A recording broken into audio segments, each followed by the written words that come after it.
the more that I give, the more that I am blessed by it personally, but then like seeing how that helps others is so awesome. Welcome to the Sales Made Simple podcast. This podcast is dedicated to helping overwhelmed outdoor living professionals, landscapers, and hardscapers just like you increase your closing rate to over 75% without doubling your workload so you can build a seven-figure business that doesn't need you. I'm your host, Joshua Gillow. Let's dig in.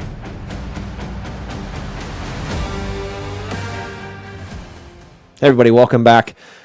This week, Andy Mulder's back on. And last week, if you didn't catch it, we talked about how do you run an outdoor living business debt-free and how does it change your sales game when you're not going out thinking I have to sell this project because I have all these bills to pay.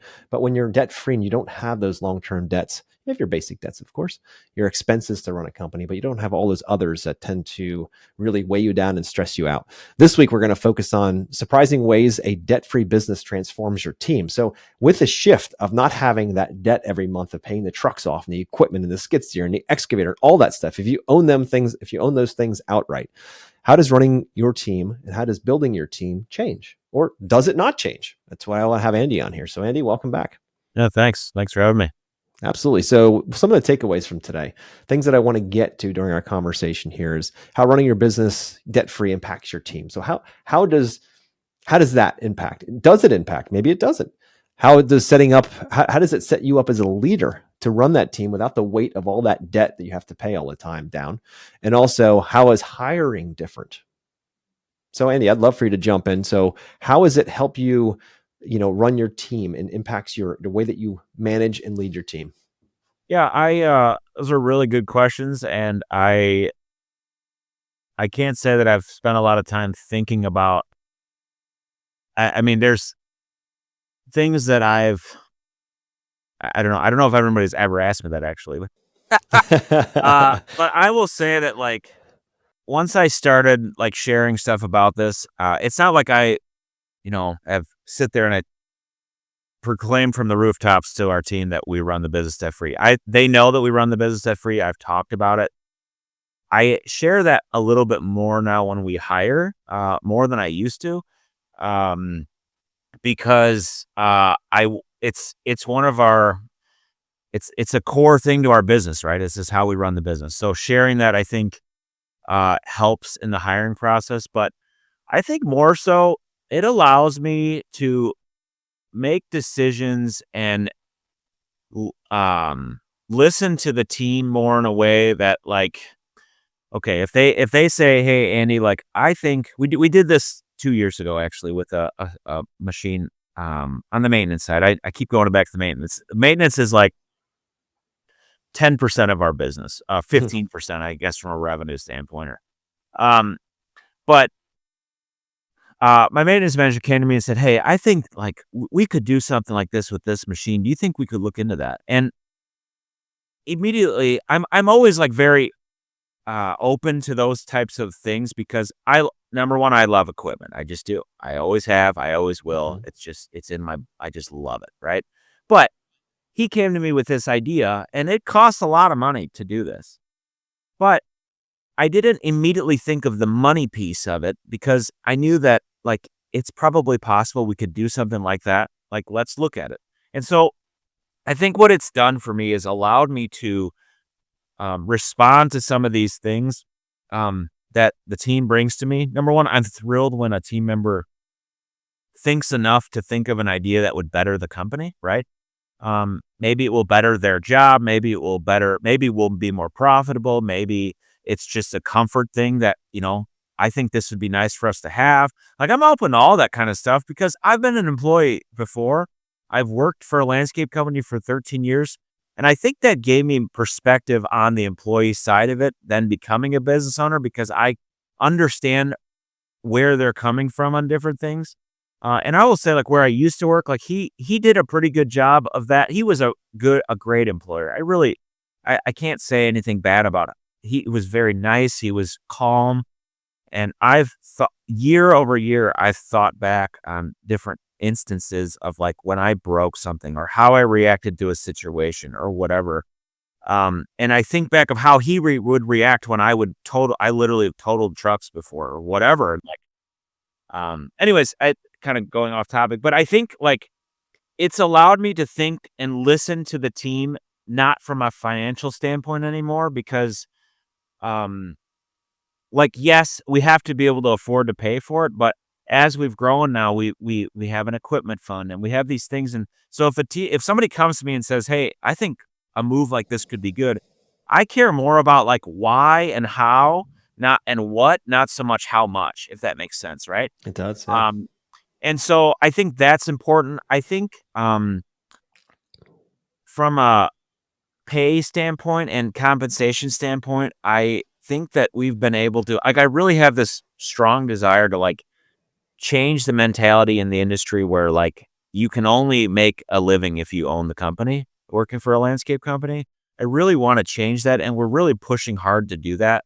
I think if you don't get on that train, you won't be able to find anybody because you need to pay better wages in this industry, and that comes with raising your prices and managing your money well and knowing how much to charge to be able to pay that amount of money. That's a whole nother topic, but like by being debt free obviously you have to be charging the right amount of money for this work.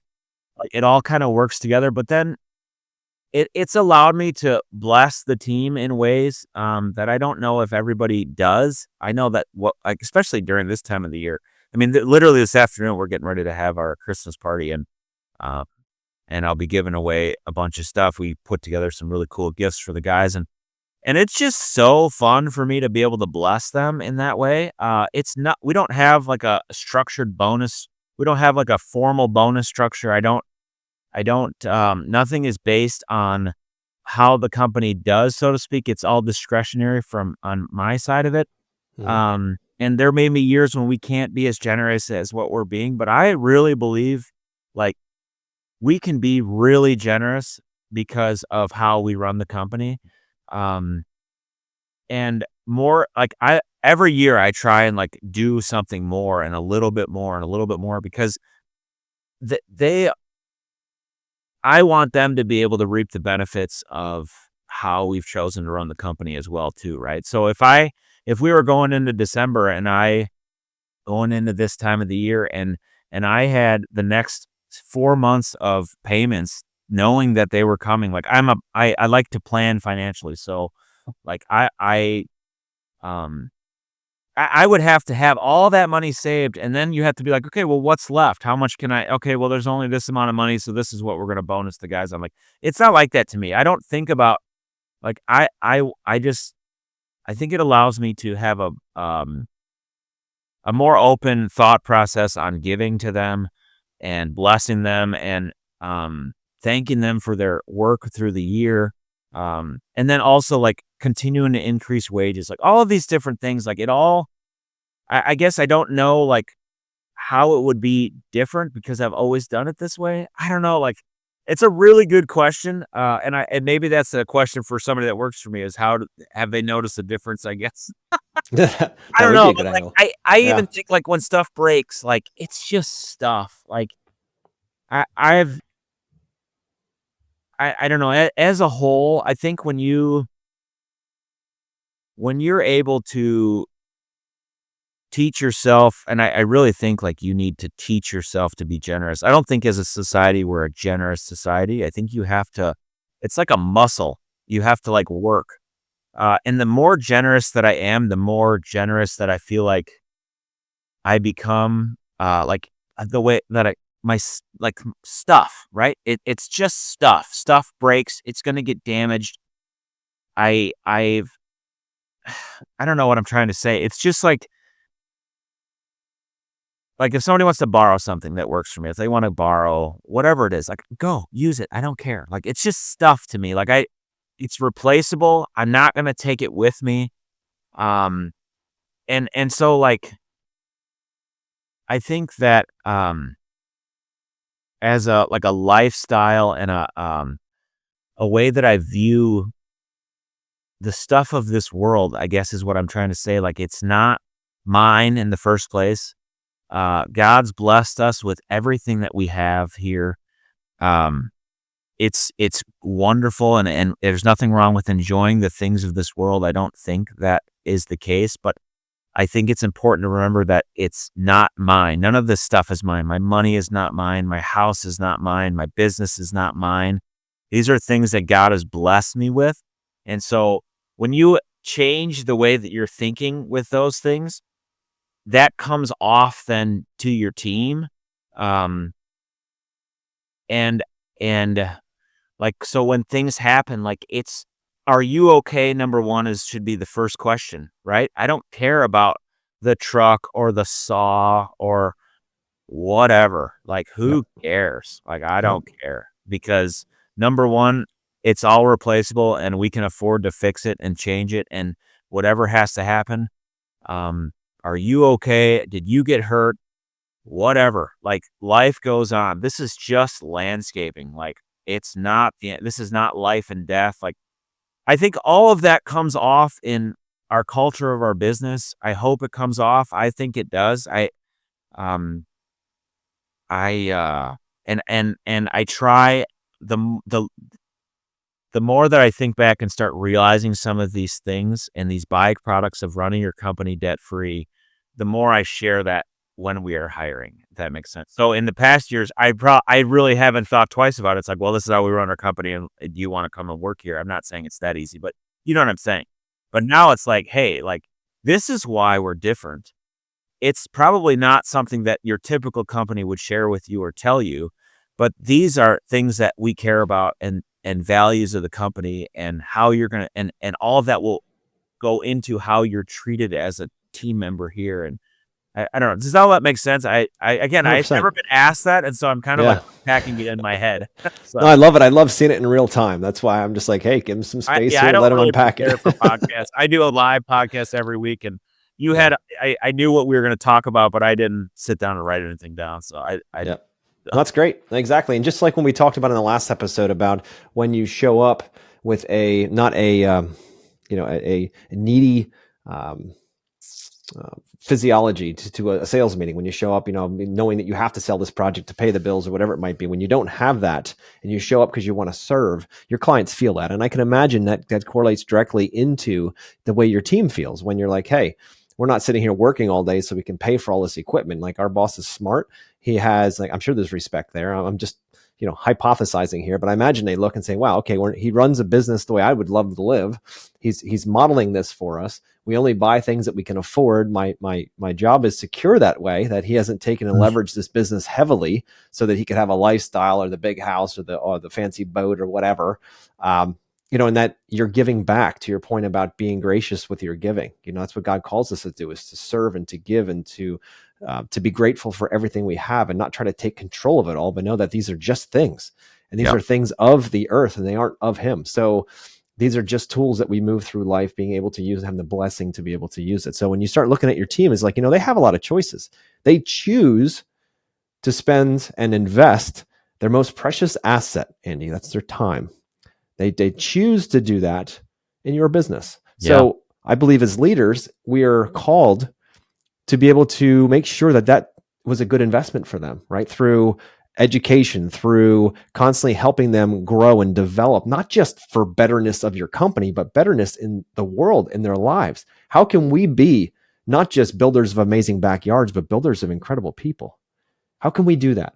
That's a bigger question, right? And if you don't have all this debt, you can ask that question more freely, because you're like, hey, we've done really well this year. And we didn't do really well because I'm the guy, I'm king shit here and did a great job. No, we did a great job because of that team, because without that team, we right wouldn't have a business. And that's when right we turn the focus back to them and we show the appreciation, because they want to make sure that they're felt, that they're seen, that they're heard. That's important for people on your team. And if yeah you're just up there on top of your throne, throwing your spear around or your sword around, telling everybody what to do because you want to be the king, I'm telling you, that's why you can't keep employees. yeah That's why yeah nobody wants to stick around. Nobody wants to work for a tyrant. What they want is somebody who understands, who sees the work they're putting in, who acknowledges it, and is grateful for it. That's what they want. 100%. I that's exactly true. I think another thing too that uh that I try and find ways to be a blessing to the guys to the team and anybody that works on the team, because you just like anybody that works for you, whoever's listening, like they're a person. They have problems. They have health things. They have family things, whatever. And I have found like there's ways. It's not always financial that is what somebody needs or wants from their business. It's not always that. Sometimes it's like, hey, like my wife is pregnant and I want to go to every doctor's appointment. Go. Like, and how are, I understand like maybe that you can still do that without running your company debt free. But this is just as a whole as far as treating your team. But like having that generous mindset and that, like treating your team like they're actual humans. I have found great success and, I don't know, not success, but like just really good feedback or like, people that will really take an ownership mindset when you treat them like that, right? Like, and I don't do it to get that back. I do it because I want to bless them because we can bless them, right? Whether that be an unexpected paid week off when they need something, maybe they have to be in the hospital with their wife. I don't know, or their husband or whatever. You know what I'm saying? Like you don't those kinds of things when you have margin in your business and margin in your life to be able to bless somebody that works for you, you cannot imagine how far that's going to go for them and Huge, for huge. their loyalty to your company. That's the word I was trying to find for loyalty. And you don't do it to get, I don't do it to get, I do it to give. But because of that, those are the types of things that ends up coming back to you. And that goes for any type of giving. Like you don't give to get, but I'm telling you, the more I give, I get more out of giving, not physically, but like it's just, man, I can't express it enough. Like you don't know until you try, and it doesn't have to be big. You can start small. I have done free lunch Friday, we've called it, since the day we started the company. My maintenance manager Zach has worked for me I hired him day one. And from day one, we've done free lunch Friday. Every Friday for 10 years, I bought lunch for everybody that works for me every year, every single Friday. If I'm not here, they buy it and send me the receipt and I pay them back or I leave cash for them or whatever I do. But it seems like, sometimes we're like, I'm not going to be there. I forgot to give you money. Like, whatever, guys. No, like they want that and they value it more than than you think. And it's so simple. In the beginning, I didn't have tons of money to be able to give paid weeks off because I didn't have the ability to do that. But now, like that's something small. Okay, one person at that time it was $10 to buy lunch or whatever. Now it's like, it's $150 if you want three guys to go out to lunch. That goes quick. Whatever. Like Yeah. it is a small amount of money, but they value that. But then as we've grown and as we've been able to keep running the business that way, be more profitable, bless the team more, save more money, have more reserves. Now we can do things like bless someone with a week off or pay them when they're in the hospital with somebody in their family. And that I don't have that in my employee handbook. I don't need to put that stuff in there because I don't need them to come and work here for me because of what they're going to get from me, right?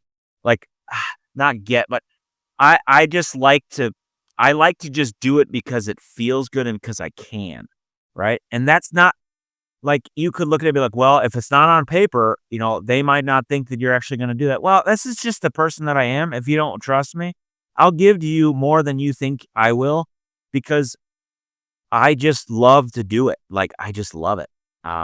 So like, there's was a specific situation that happened this year with one of my team members, and I blessed them with some extra time off and extra pay.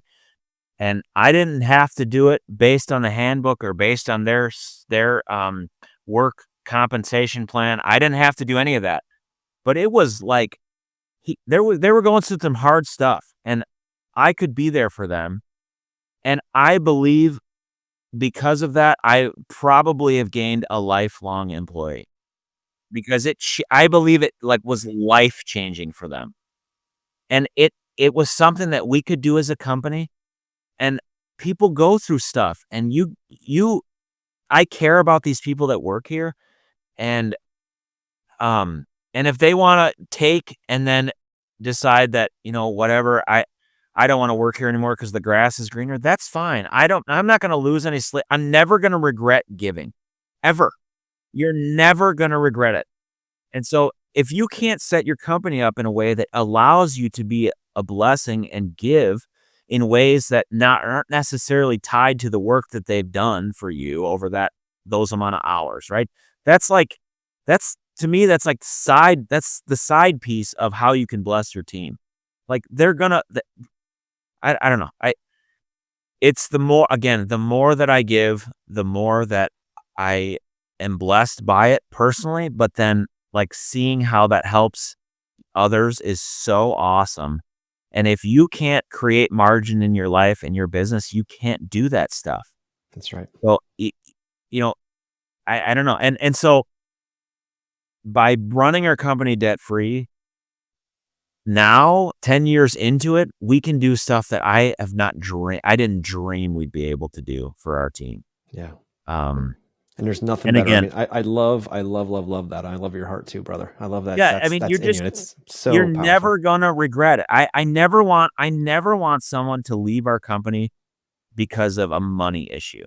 I That is something that I did struggle with at my old company is I could not live on what we were making, and I needed to make more money. That was 50 to 70% of the reason maybe we started because I needed to make more money to live, and that's fine. But like so now like I always had to go and ask for a raise. I always had to go and push for more.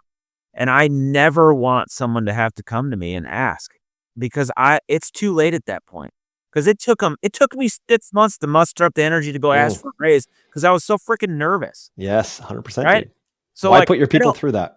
Why right put them and like through that? right. So like it's just I don't want and I've said this to my wife on when we've talked about different things. Like, again, she's a sounding board to all these different things that we've done, and like it's always comes back to like I don't want someone to leave this company, and I know it was because of money or because I didn't want to give more. But I'm also not dumb where I can't see through the crap that somebody's going to come. You know what I mean? Like, if you're just coming to me for more and more and more, like you got to perform. You have to do the work.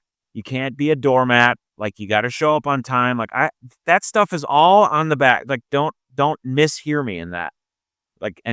But you have, if you can do more for your team and give more, if you manage your finances better, and I think all of the way that we've chosen our company, have chosen to run our company this way, it all comes back. It all trickles into everything.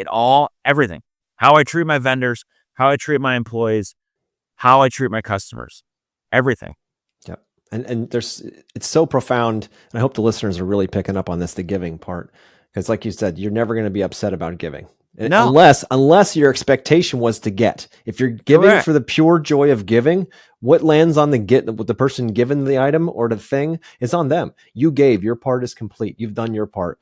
Now, so the question is, how are you developing your people and your team? Are you making sure that they have all the education that they need? I've always had this as part of my hiring package, is to know that they have a stipend every year for personal development. I went through all of Tony Robbins programs. I continually grow. For the last 10 years has been nonstop personal growth, because my philosophy is your company will never grow faster than you are. Right. And if Mm. you're not growing spiritually and mentally and physically, if you're not growing like that, your company is going to stop growing. It can't grow faster than you are as the leader. Right. So with that, having a stipend in there, be like, you know what, you guys, if you find something that maybe it's not the journey that I was on, maybe if you find something that you want to go to that'll help you grow, not the business, you personally, because when you personally grow, the business does too. That's an automatic side effect, which is amazing. Right. But so are you doing that? And then also, if you're giving to your employees, do they have the option to give in a bigger way to a charity? We instituted that after I've gone through a bunch of these Mm. personal development, was, hey, you know what? We're going to put away X amount of dollars each year. And we're all, not just me, all of us get a chance to decide who we want to give that. How can our giving impact even more than just our business? So each year we look at it as a team and say, hey, we got, let's say $10,000, $20,000 that we want to give away. All right, we're going to allocate that to each person. And then what's on your heart that you want to see improve and grow? Who needs the money in order to grow and to help and serve more? We have very few rules in that. One of the rules is that we'd like to, as much as possible, to impact the local community. So, and we'd love for each of those dollars to go directly to the end user and not have it be some part of a, a corporate fund, if you will. So, Yeah. but those are some of the things that we've discussed as a team and we all agree are good choices. And then each year they look for a charity or an organization or something. And I got to tell you, Andy, that people that in the organizations that the team has picked, we've done so many amazing things. We've showed up. We did a whole ninja party for a bunch of children close to us that were special needs. And we had ninjas from the American Ninja Warrior come in because that was back in my days when I was there. And they came in and the kids were just blown away because we gave and then had the opportunity to bring them in and do a whole gym day with them. And we set up a whole obstacle course for them. And that you talk about bringing a team together. I mean, I was in tears watching those kids run around. That wasn't even my idea. That was Becky's idea. That was her idea to do this. And her gift to them for all of our hard work throughout the year turned into something that'll be a lifelong friendship with this group. Wow. Right. But you just never know. The giving side was to give because we can. That's what God commands us to do, is to give. Right. And so we give, and whatever happens after that is not on us. Right. We did our part. So that's really interesting. I've never thought about doing that. I love the idea of that. Wow. Yeah. Just put a little bucket to the side and then let your people pick what's on their heart. Yeah. Oh, I love that. It makes them more powerful in a sense that they're working at your business has now just not just afforded them a lifestyle that they can live and provide for their family, but also provide for others. And maybe they would have been able to give $100 or $500, but now if they've got $4,000 to work with, or $2,000 or even $1,000, that makes them even more of an impact on someone else's life. And imagine how that feels in their soul. Yeah. Well, it teaches them about giving. Oh, right? yeah. It teaches them about all of that stuff. I really love that. I'm going to do that. That's awesome. I'm excited for that, bro. How big is your company? I don't know. Yeah. So here at Master Plan, we're design managed. So we're not design build. I came from that world. We had up to 8 guys and all of that. It was 15 years ago. And I said, I'm curious. I said, I see the pool builders and I see the house builders working a design manage model where they basically manage the idea, the customer experience, all of those things. Right. But they don't have equipment. They don't have trucks. They don't have guys coming in, all that. I didn't want that anymore. I had all that. And I was like, every time it got to the end of the year, we had money in the account. And then I wasn't running debt free back then. I was running full debt. Right. So by the time winter came, we had tons of money in the account. It was great. I'm like, wow, this has been a good year. And then we had 3 months of winter. We didn't snowplow. So 3 months of winter and no income. And then by the time the tax man took his pound of flesh in the spring, we were back to zero again. And we did that for years, over and over and over again. So I never had the opportunity to think like this, to think in the giving section, because I could barely keep my own shit straight. I could barely keep my people taken care of. So when I had the opportunity to shift to the design manage model, I said, how can we do this? And I think you used it in the last episode. You talked about lean and mean, right? That was Charles Vander Koy said that in one of his seminars. And I sat down and listened, and he's like, we just want to run it lean and mean. I don't care what the economy is. You run it the same way, lean and mean, because some days you're going to have lots and some days you're going to be scratching for money. Right. And it's like, okay, lean and mean is the focus. How can we be as lean and mean as possible? So Master Plan, my current design manage practice, where we build projects all over Eastern Pennsylvania, we're a 3-person team. Right. And then we're blessed to have incredible connections with other craftsmen that bring the ideas to life. But we manage the client's experience, the monies, the permits, all of that stuff. That's what we do. But I don't have 50 people running around here. It's 2 on the team, and I'm helping lead that part. Right. So it's a different model, but at the same time, it's afforded us the ability to sit back and be like, how can we give more? How can we be more? Because this is, again, I don't know how you keep doing this, Andy, but you're segueing us right into the next episode here, right? So how running a debt-free outdoor living business, how it impacts and transforms your customer experience. Like we've talked about team now, we've talked about sales before, but how now does that transfer into your customer experience? Because ultimately, if we had an entire army of prior customers that absolutely loved what we did with them, they felt something different. And they felt like, you know what, I really want to spread this and share this with my family, with my church, with my friends, with my coworkers.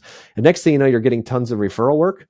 I mean, they're warm leads to start with. You really have to mess up if you don't end up getting those projects, right? Instead of going for the cold lead, Facebook or Google side of things, which there's nothing wrong with that. But if you can nurture a great customer experience and that is your primary focus, obviously over making money to keep the business profitable and running and keeping everybody and all the clocks running, right? If you can focus on how can I make the best customer experience known to man, specifically in anything they do around their house, what if that was our target? What if that was our mission as a company? And everybody was rooting for that mission, figuring out ways, systems, processes to make that be true. What would that look like? How would that change the way we focus? So that's what we do here at Master Plan. We aren't a massive company. We do tons of amazing projects each year, but I'm not focused on being the biggest. I'm focused on being the best. Awesome. Yeah. So very blessed for that. But brother, I'd love to, thank you for coming back on here again and talking about everything we talked about today and how running a business debt-free impacts your team, how you're able to give more and focus more on their compensation, their overall wellness, if you will, not just within the company, but if they need that week of, PTO because they've got something going on, you'd be like, yeah, bro, go do it. Come on back. Right. And how much that blends or eventually leads to more loyalty because you're a human and you see that they have a need and you take care of it. You're not just like, you're a number, you're a machine. You're not here, you're fired. Like nobody wants that. Right. And then also how, hiring is different when you come in that way and say, you know what, do we really need somebody? Do we not? Or we can afford to pay them well because we know how much we're going to have. We know that we don't have a lot of debt. So I appreciate, all your insight on that. And so next week, guys, I've already alluded to is we're going to be talking about how running a debt-free outdoor living company transforms your customer experience. And I can't wait to see what Andy has to say about that. So Andy, thanks for coming on. Yeah, man. Thank you. All right, guys. See you next week.